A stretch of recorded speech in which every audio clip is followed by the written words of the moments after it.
আসসালামু আলাইকুম প্রিয় দেশবাসী। ছোট্ট একটু কথা আমি যেটা বলছিলাম সেটা হচ্ছে এই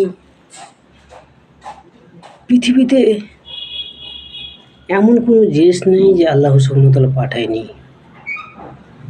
ভালো মন্দ ছোট বড় খারাপ ভালো সব পৃথিবীতে পাঠিয়েছেন, কিন্তু আমরা দেখুন কেউ নেশা করে পছন্দ করি, নেশা করে জীবন কাটাতে চাই, তাতে কেউ শান্তি পায়।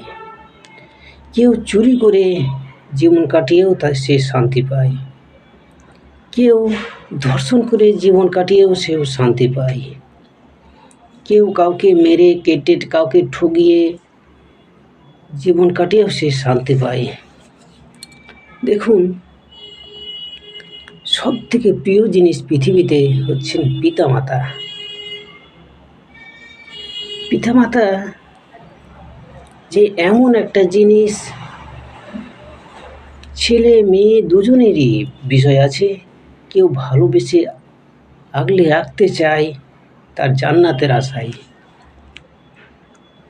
আর অনেক ভাই বোন আবার চান না, অথচ যে চান না, যে তাকে বাপ মাকে ঘেন্না করতে চায়, সে মাথা উঁচু করে পৃথিবীতে হাসি খেলেভাবে চলতে পারে। কি নিষ্ঠুর সমাজ!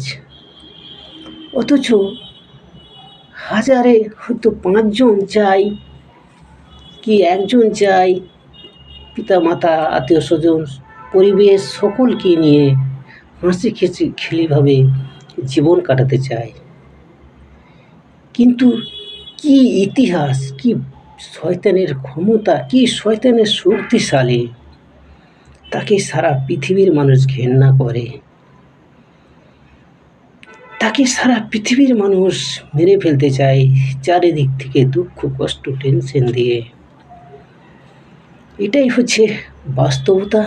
এভাবেই আমাদের ভালো কিছু যারা মানুষ ভালো বিষয় নিয়ে বেঁচে থাকতে চায়, তাদেরকে চারিদিক থেকে সমাজ তাকে চেপে ফেলে মেরে ফেলতে চায়।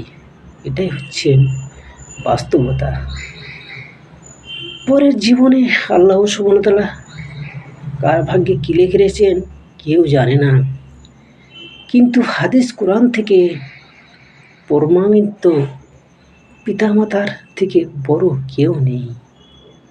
তাই আমরা প্রত্যেকেই মাথায় রাখব,